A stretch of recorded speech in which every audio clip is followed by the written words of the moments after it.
44 সংখ্যক কাৰ্বি যুৱ মহোৎসৱৰ সোমবাৰে অন্তিমটো দিন। অন্তিম দিনা কাৰ্বি কালচাৰেল ছ'চাইটি আৰু জিলা ক্ৰীড়া সন্থাৰ উদ্যোগত ডিফুত মাৰাথন দৌৰ প্ৰতিযোগিতা অনুষ্ঠিত হয়।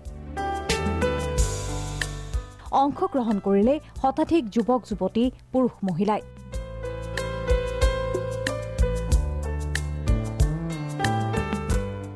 কাৰ্বি আংলং স্পৰ্টছ এছ'চিয়েশ্যন আৰু কাৰ্বি কালচাৰেল ছ'চাইটি আমি সদায় প্ৰত্যেক বছৰে এইটো মাৰাথন ৰেচটো আয়োজন কৰোঁ।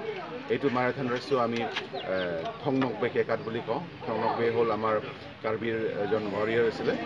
এইটো it's a platform to encourage budding marathon players, marathoners, not only promote sports culture but also' promote harmony.